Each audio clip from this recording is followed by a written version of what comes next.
뉴스를 새로운 관점에서 해석하고 비평해보는 정정당당 언론 보도, 일명 줄여서 정정보도 시간이죠. 오늘도 정말 촉이 반짝반짝 빛나는 김필성 변호사 모시고 이야기 나누겠습니다.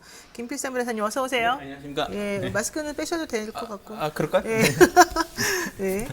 자, 본격적인 이야기 들어가기 전에 이야기 한번 짚어보겠습니다. 어제 박범계 법무부 장관이 한명숙 전 총리 모해 위증 사건 관련해서 검사들이 당시 뭐 증언을 들었다라고 하는 한만호 씨로부터 들었다라고 하는 같은 방에 있는 그 동기 죄수들을 불러다가 위증 연습을 시켰다. 이제 이런 그 의혹에 대해서 네.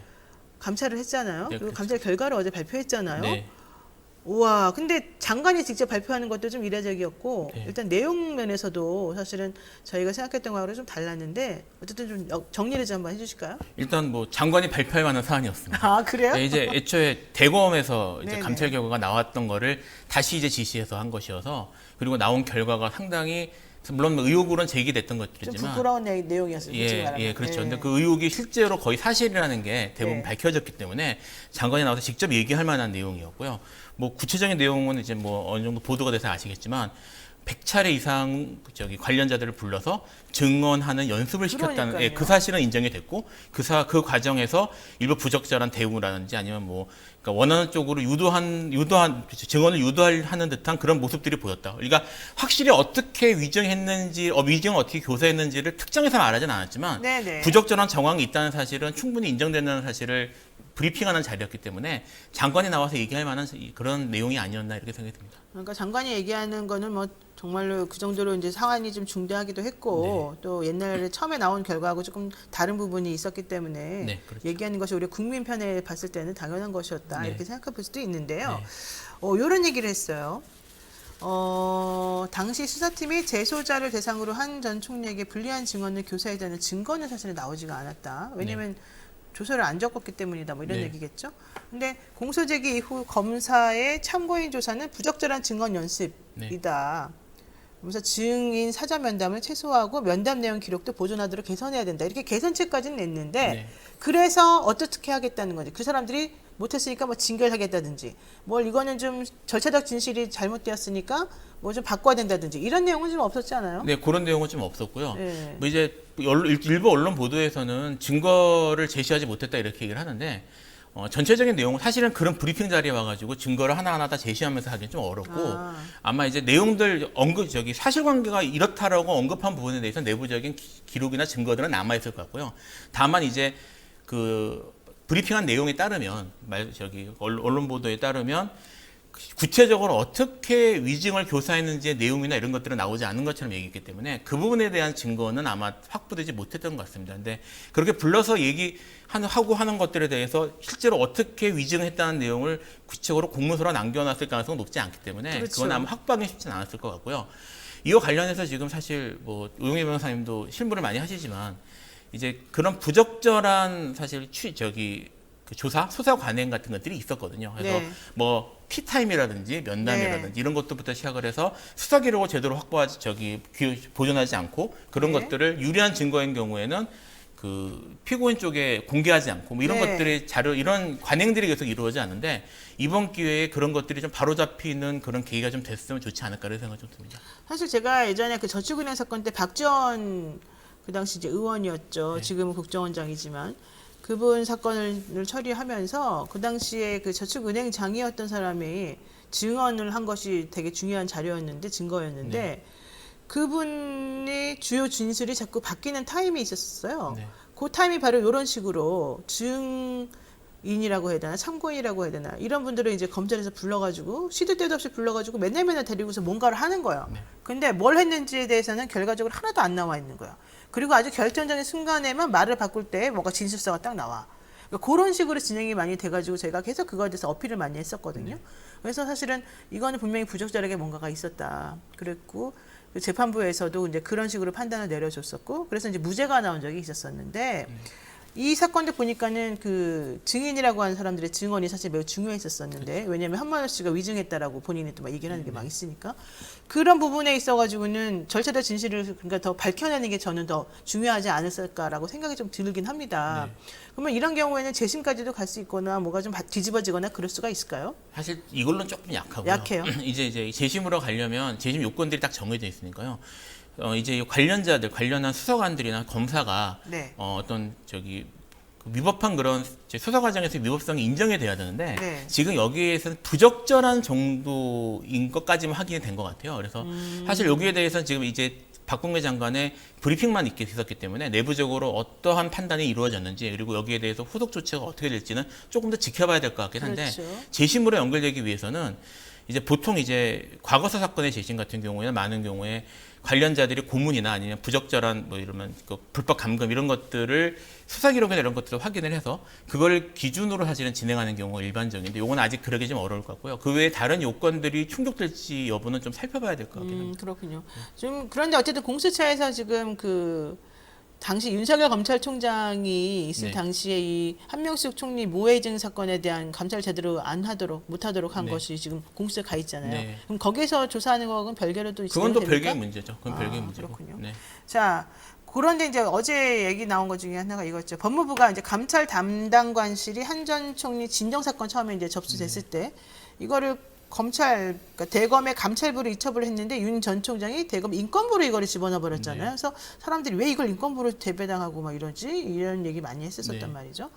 그러면서 결과적으로 이건 제 식구 감싸기, 검찰 제 식구 감싸기밖에 안 된다 이런 네. 얘기 많이 나왔었는데 결국 네. 어제도 그런 취지로 말을 한 거죠. 사실 그 당시에도 제 식구 감싸기로 볼만한 정황은 충분했고요. 네. 왜냐하면 당시에 이제 그 감찰부 담당자는 반팔부장은 외부인 수사가 영입된 사람이었잖아요. 그러니까 이제 감찰이라는 특성상 판사 출신의 영입을 해서 외부에서 들어온 사람이 이제 들여다보는 이제 그런 식으로 구조가 돼 있었는데 네. 인권 담당실 같은 경우에는 인권부장 같은 경우에 사실 검찰 내부 인사이기 때문에 윤석열 검찰총장의 입김이 사실 객관적으로 봐도 비치기 쉬운 그런 거였단 그렇죠. 말이에요. 근데 이제 그를 강제로 사실 넘기려고 했고 넘기는 과정에서 뭐 사본 배당이니 뭐냐는 이런 트러블들이 있었습니다. 그래서 네. 그렇게까지 해서 이거를 배당을 강제로 넘기려고 한 이유가 있었느냐의 네. 그런 의혹을 가질 만한 그 상황이었는데요. 의도가 뭐냐가 중요해요. 예. 근데 사실 이번에 그런 과정에서 부적절한 그런 결과 사실 100번씩이나 불렀으면 사실 일반적인 잘 모르는 사람들이 보기에도 뭐 좀 이상한데? 라는 생각이 들 만한 상황이었는데 그렇죠. 그런 것들에 대해서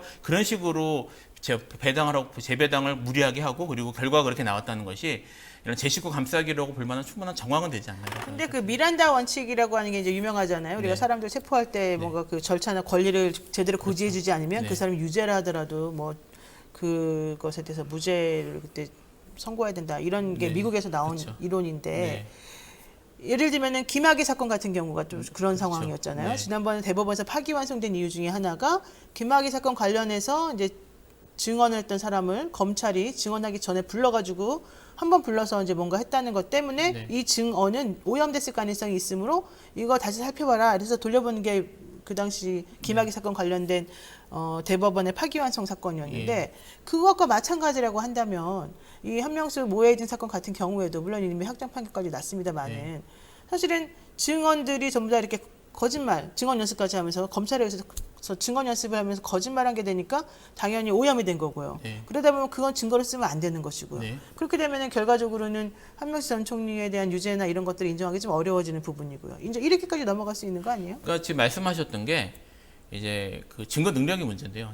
이제 증명력과 증거 능력 이렇게 나누니까요. 그렇죠. 증거 능력의 문제. 증거 능력의 문제가 되는 것이죠. 근데 지금 이게 만약에 그 사건이 지금 한명숙 총리 사건이 진행 중이라면 증거의 오염이나 이런 걸 문제를 삼아서 증거 능력을 뺏는 이런 아니면 뭐 증거 능력이 문제가 미수준까지 가면 이제 위법 수준 증거까지 가면 증거 능력이 날아가는 거고 안 그러면 증명력을 흔들 수 있는 그런 게 되는 거긴 한데 이게 지금 이미 종결이 됐기 때문에 이것이 재심 요건으로 인정이 돼야 됩니다. 근데 네. 이걸 재심 요건으로 가려면 조금 얘기가 어려워지는데 그 증거의 신규성 새로운 증거 또는 뭐 이런 것들로 인정이 돼야 되는데 이게 그런 요건에 해당되는지 여부는 조금 살펴봐야 됩니다. 이게 실무상은 재심 사건들을 좀 해보면요. 이제 과거 사건 저도 꽤 해봤는데 이게 이제 아까 말씀드렸던 것처럼 수사 과정에서의 뭐 고문이나 아니면은 뭐 불법 감금 같은 것들이 인정이 돼서 일단 재심 요건 인정이 되고요. 그러면 이게 재심이 게시가 되면 이제 이미 종결된 사건이 다시 시작되는 거잖아요.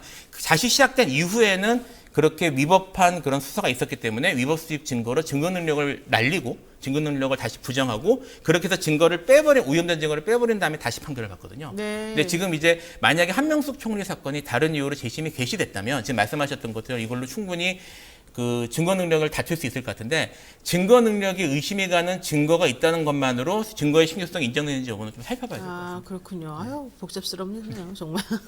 자, 그럼 두 번째 이슈 한번 다뤄보겠습니다. MBC가 윤석열 전 총장의 부인인 김건희 씨가 예전에 썼던 논문에 대해서 그 논문을 지도했던 지도교수를 찾아가서 이제 취재를 하려는 그런 과정에서 경찰을 사칭했다. 그래서 그런데 그 경찰 사칭했던 바로 그 사람이 네. 지금 배현진 의원하고 양치 대첩을 벌였던 또 그 양모 기자라는 거예요. 네. 양치 대첩은 여러분도 아시겠지만 뭐 배현진 의원 당시 이제 아나운서였겠죠. 그분이 화장실에서 양치질하고 있는데 물을 다 틀어놓고 있길래 물 좀 잠가라라고 했다가 자기 좌천당했다. 뭐 이런 얘기였던 게 바로 이제 네. 그 양모 기자의 얘기였는데 어쨌든 그 기자가 지금 이 김건희 씨 박사 논문 표절 의혹을 취재하면서 본인이 또 경찰이라고 사칭해서 이게 이제 문제가 됐었는데 거기까지 일단 정리를 하고요.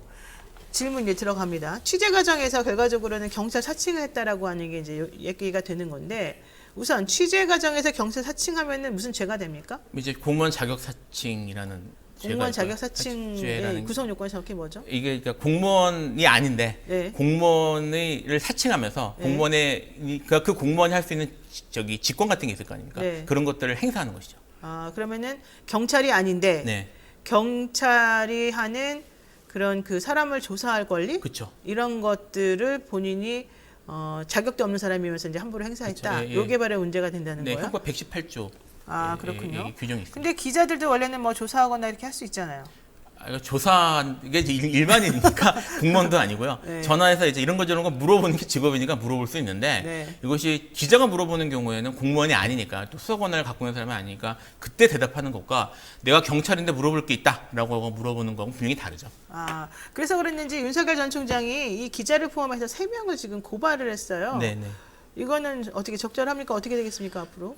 이 문제는 조금 제가 생각을 해봐야 될 것 같은데 일단은 윤석열 총장이 고발을 할 만한 지위인지를 좀 생각해볼 필요가 그러니까요. 있어요. 이게 지금 네. 정확히 말하면 네. 이게 이제 부인인 김건희 씨의 지도교수. 지도교수이고요. 그렇죠. 네. 그러니까 지도교수가 일단 피해자가 있다면 지도교수 그다음에 그 집에 정확히 말하면 그 집에 살고 있는 그러니까 누군가에게 전화해서 예, 전화를 받아서 이제 그렇게 나는 공무원이라고 해서 저기 겁먹었는데 이런 그 사람이 1차적 피해자고 그다음이 지도교수인데 그 지도교수하고 또 김건희 씨하고 다 한 다리 건너고 다시 한 다리 건너가 윤석열 지금 후보란 예, 말입니다. 예. 그러니까 윤석열 후보가 이거를 고소 고발을 한 것은 정치적 판단에 의해서 이루어졌다고 볼 수밖에 없어요. 근데 물론 이제 윤석열 후보 입장에서는 이 문제가 어쨌든 자기에 대한 뭐 일종의 네거티브처럼 그렇게 하고 있으니까 정치적으로 그렇게 대응한 건 맞는데 과연 이렇게 바로 보도가 나오자마자 즉각적으로 그를 고발한 것이 정치적으로 올바른 판단이었는가? 이것은 개인적으로 좀 약간 그런 생각이 듭니다. 그러니까 제3자로서 고발은 할 수 있는데 네. 과연 그게 대선 후보 나온다는 사람이 할 만한 행동이었느냐? 그쵸. 예, 그런 이렇게 생각이 금방금방 또 즉각적 반응하는 것이 옳은가? 예, 그런 이 것이죠. 부분은 좀 변론이다. 네, 이렇게 그렇게 봐야 되네요. 될 것 같습니다. 자, 그런데 여기에 대해서 또 갑자기 김의겸 의원이 난데없이 끼어들었어요. 라떼는 말이야 이렇게 얘기하면서 내가 옛날에 취재할 때는 말이야 이런 거 되게 흔했어.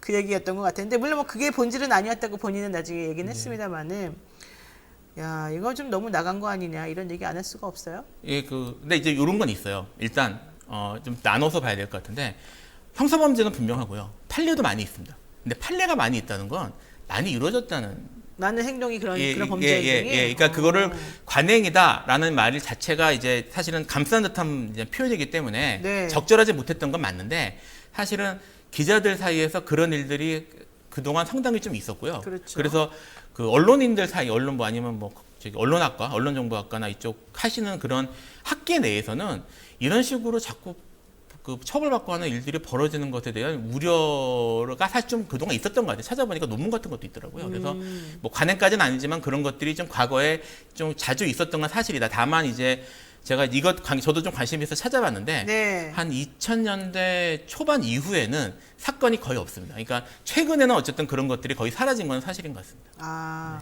옛날에는 어쨌든 많았는데 지금은 좀 사라졌다. 뭐 왜 그러는 거예요, 갑자기? 이게 뭐 부적절하잖아요, 사실. 이게 지금 이게 뭐 애매하게 이건 처벌될 거예요 이런 게 아니라 사실은 판례가 상당히 축적이 돼 있고 이제 아까 이제 정성모 의원 왔다가 하셨는데 네네네. 그 이재명 후보의 그 전과 중에 하나가 검사 사칭이 문제된 케이스가 있거든요. 네네. 이것이 그래요. 구조가 똑같아요. 검사 자격 사칭해가지고 그때 150만 원 벌금 예, 그게 사실은 그 탐사보도하던 PD하고 둘이 PD가 이제 이재명 당시 변호사 사무실에서 성남시장의 그 비리를 캐기 위해서 그 자기를 취재하는 과정에서 검사라고 사칭했던 사건이거든요. 근데 네. 이제 실제로 그 당시에 성남시장이 뇌물을 받았다는 사실이 인정이 돼서 구속이 되고 처벌을 받았단 말이에요. 그러니까 네, 네. 그 취재 자체가 틀렸던 건 아닌데 네. 그 자리에 어쨌든 이재명 지사가 같이 있었고 당시 변호사가 네. 그래도 공모한 거 아니냐는 이유 때문에 벌금을 받은 겁니다. 그러니까 네. 이재명 지사의 검사 사칭 사건도 사실은 구조가 똑같아요. 어, 그러니까 이제 그런 그래요? 것들이 과거에 뭐 그런 관행이라고 부르기 좀 어려울 수도 있고라도 그런 것들이 반복적으로 있었던 건 사실인 거죠. 아니 지금 그 우리 유튜브 보시는 분 중에 정윤이라는 분이 계시는데요. 네. 이분이 아까 그 경찰 자격 사칭 관련해서 윤석열 전 총장이 고발한 거 가지고 네. 문재인 대통령은 대통령인데도 욕 좀 먹으면 일반인 고소하잖아요. 이렇게 말하는데요. 아 그거는 그거랑 같은 겁니까? 그거하고는 좀 다르지 모르겠습니다. 그런데 이게 지금 사실 제가 그 당시에도 그러니까 윤석열 아니 그 대통령이 그런 그런 법적인 그런 행위에 대해 행동에 대해서도 비판 여론들이 좀 있었던 걸로 알고 있거든요. 그러니까 네. 마찬가지 아닐까 싶습니다. 아, 뭐 네. 그거가 적절한지 적절하지 않은지는 뭐 논란이 있을 수 있지만 네, 논란이 있을 수도 있고 그리고 네. 제가 지금 어떤 케이스를 말씀하시는지 잘 모르겠는데 아마 모욕죄를 고소하고 예, 이런 거 그거는 말하나 아마 봐요. 네. 직접 피해자였던 케이스인 것 같아요. 이거 아. 예, 이게 윤석열 총장이 다시 얘기하지만 정치적으로는 피해가 있을지 모르겠지만 법적으로는 피해자는 직접 아니니까? 피해자가 보기는 어려우니까. 좋습니다. 네. 문재인 대통령은 직접 피해자였다는 것 같아요. 정윤희님. 예, 자, 그 다시 돌아와서요. 근데 야권에서는 이 문제를 가지고서 한상혁 방통위원장이 입장을 밝혀야 된다 이런 얘기를 하더라고요. 이게 그건 너무 좀 오버 아니에요? 예, 그러니까 일단 뭐 두 가지 측면에서 적절하지 않습니다. 네. 이 방통위원장하고 이 양모 기자의 취재하고는 직접 관계가 일단 그러면 없고요. 그 솔직히 말해서 채널이랑 그 검언 유착 관련된 내용까지 얘기해 보면 좀 그것도 좀 예, 하긴 연결 안 되나 그거는? 예, 그렇기도 하고 그리고 어찌되었든 이거는 뭘 전제하는 거냐면 방통위원장이 개개인의 기자의 취재 관행이나 취재 방식까지 간섭해서 책임져야 된다는 얘기라서 이거는 네. 오히려 언론의 자유를 부정하는 듯한 얘기거든요. 그래서 아. 그건 적절하지 않아요. 오히려 한상혁 방통위원장이 끼어든 것 자체가 말이 안 예, 되는 그런 거다 것이죠. 이렇게 보시는군요. 네. 근데 조선일보가 또 이런 얘기를 해요. 언론 궤도 이탈이다. 이 건은 네. 문제는 MBC에 대해서 지금 계속해서 때리고 있는 중인데 그러니까 사람들이 그러잖아요. 조선일보가 이런 말을 할 자격이 있냐. 그러니까 뭐 그렇죠. 이제 최근에 조선일보에서 뭐 지금도 이제 막 이제 시끄러운 이제 뭐 가짜 수산업자라고 부르는데요. 네네. 그분 사건도 사실 조선일보가 되게 중요한 고리가 되어 그렇죠. 있었고 예. 그 전에도 뭐 한동훈 검사장이라든지 뭐 이런 사람들과 관련해서 여러 가지 그런 뭐 확인되지 않은 부분도 있지만 어쨌든 그런 루머들이 있었기 때문에 뭐 그쪽에 있어서 사실 조선일보가 깨끗하냐 또는 뭐 전혀 문제가 없냐라고 하는 거 사람들이 좀 의심할 수 있는 상황이긴 하죠. 네. 그러니까 소속 앵커나 논설위원 등이 뭐 엮였던 수산업자 게이트 네. 또 그리고 그 이외에도 사실은 수많은 여러 가지 사건들이 좀 많았던 걸로 알고 예. 있는데 그런 것 등에 대해서는 선택적 침묵을 하면서 갑자기 뭐 언론 궤도 이탈이다 이런 말을 하니까는 조금 받아들이기 어렵다는 얘기들이 많이 뭐 있거든요. 그렇기도 하고 사실 죄질도 좀 달라요. 아, 죄질이라는 죄질이 달라요? 표현이 좀 그런데 죄질이라는 표현이 네. 어쨌든 그쪽에서 얘기하는 건 뭐 제가 이제 수산업자 문제도 그렇고 이게 조선일보가 기본적으로 권력자들과 가깝기 때문에 벌어진 것이어서 그것이 상당 부분 사실이라면 어쩐 조선일보가 그러니까 일종의 권한 유책이란 말을 쓰잖아요. 그쪽과 의심할 만한 그런 것이긴 하지만 지금 MBC의 그런 취재 문제는 사실 네. 그 개인적인 그 양모 기자하고 또 네. 한 명 더 있다고 했는데 그 했던 기자가 두 명이죠. 예, 하는 과정에서 부적절한 사실 취재에서의 개인적인 부적절한 행위가 있었던 게 아니냐 이런 논란이라서 그 정도는 좀 다르다고 볼 수 있습니다. 그리고 하나 더 말씀을 드리면 이제 이제 자격 사칭, 뭐 검사라든지 아니면 지금 말씀드렸던 경찰이라든지 이런 공무원 자격 사칭이 종종 있었던 건 사실인데 법원에서 매우 가볍게 처벌이 됐어요, 그동안. 왜냐하면 언론 취재 과정에서 있었던 일이라는 그 때문에 이제 제가 다 찾아본 건 아니지만 상당히 많은 경우가 선고유예를 끝났습니다. 아 선고유예를 예, 선고를 끝낸 케이스가 많아요. 그래서 이게 선고유예라는 게 사실은 죄가 인정이 되긴 하는데 처벌까지 하냐 뭐 이런 경우에 사실 하는 거잖아요. 그래서 네. 죄질이나 이런 것들도 법원에서 보는 그런 수준이나 이런 것들은 확실히 차이가 난다고 봐야 돼요. 선고유예는 나중에 전과도 없어져요. 뭐 1년 선고유예 그러면 1년 지나는 동안에 잘 지내고 그러면은. 네, 그렇죠. 근데 사실 경찰을 사칭하는 것도 문제인데 취재한다 그러면서 막 들어가는 경우도 있어요. 어떤 건물이나 이런데. 네, 그것도 이제 그런 경우는 주거 침입이나 건조물 침입죄로 많이 또 처벌받고 그랬죠. 예, 그것도 처벌 선례가 있습니다. 근데 이렇게까지 기자들이 하는 이유가 도대체 뭐예요? 그런 범죄라는 거 뻔히 알 거 아니에요? 그러니까 이제 그 실체적 진실을 밝히겠다는 나름 뭐 사명감 때문에 그랬던 게 아닌가 싶은데 이게 이제 탐사 보도 하시는 분들이 좀 그러는 경향이 있어요. 근데 이제 저도 뭐 아는 기자분들도 유명한 탐사 보도로 유명한 기자들도 좀 여러 알고 그다음에 그분들 어떻게 취재하시는지 본 적도 있는데 사실 취재하는 기자 입장에서는 취재 방법이 좀 마땅치 않은 게 있습니다. 그러니까 예를 들면 제가 이제 봤던 케이스 중에 이런 거예요. 이 사람 뭐 심각한 비리나 이런 걸 저지르는 사람이 어디 숨어 있어요. 네. 그래서 이제 추적을 합니다. 그래서 네. 문 앞까지 가요. 네. 그래서 이제 똑똑해가지고 이 사람 확인을 하고 싶은데 네. 여기서 이제 문 안으로 들어가서 확인하는 건 경찰의 이제 수사기관의 영역이란 말이에요. 네. 그러니까 거기서 더 이상 나가지 못하는 거예요.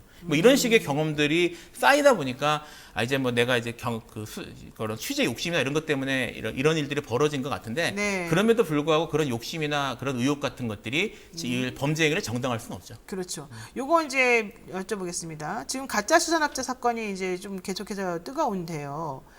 이 사건이 윤석열 총장을 향한 정치 공작이다라고 주장하는 분이 있어요. 이동훈 네. 예. 전 대변인인데 그쪽에. 지금 처음에는 이게 면목이 없다라고 얘기를 했다가 갑자기 나 이거 여권이 정치 공작을 나한테 한 거다. 그러면서 Y를 치면 내가 없던 걸로 해주겠다라고 뭐 본인에게 얘기했다라는 걸 얘기하잖아요. 네. 이거 도대체 가능한 얘기입니까? 어떻습니까? 사실 정황상 좀 믿기 어렵다라는 생각이 왜요? 들고 왜냐하면 일단 1차적으로 하는 네. 말 자체가 네. 구체적이지 않고요. 구체적이지 않다. 예, 그리고 이제까지 저기 사건이 진행된 그런 과정을 보면 네. 이게 그랬단 말이에요. 그러니까 윤석열 지금 후보의 대변인이 됐다가 네. 그만뒀단 말이에요. 그만 네. 사실 이제 뭐 일신상의 사유 뭐 이런 식으로 얘기를 하긴 했지만 이게 사실상 이게 뭐 경질된 게 아니냐 이렇게 사람들이 했는데 네. 만약에 윤 후보 쪽에서 이것이 정말 뭐 그런 식의 여건이나 뭐 이런 압력에 의해서 이루어진 것이라고 하면 그때 바로 문제를 삼았어야 될 거예요. 그때. 예, 근데 그때 사실 지나고 이제까지 조용히 있다가 수산업자 사건이 터지고 그리고 그 지금 이제 그 전 논설위원이죠. 그분과 관련성이나 이런 것들이 크게 보도된 이후에 갑자기 나와서 사실은 그랬다라고 얘기를 하고 그렇게 얘기하자마자 또 윤석열 후보 쪽에서는 그렇다면 이렇게 나오고 있는데 네네. 이런 반응들이 뒤늦게 사실은 임금병적으로 하는 것으로 볼 만한 그런 정황이 오히려 좀 그렇게 해석하는 게 더 자연스러운 상황이라서 좀 믿기는 어려울 것 같습니다. 윤 전 총장은 이런 말도 했어요. 처음에는 이거 헌법 가치를 훼손하는 거니까 아주 문제다라고 했다가 또 그 다음에 나온 메시지는 어쨌든 우리는 그래도 이제 이동훈 전 대변인하고는 관계가 없고 잘 모르니까 이제 확인해봐야 된다 이랬다가 또 다시 어제는 또 이런 얘기를 했죠. 이동훈 전 논설위원은 없는 말을 지어낼 사람은 아니다. 그러니까 좀 약간 좀 말이 왔다 갔다 하는 느낌이 좀 나긴 하는데 네.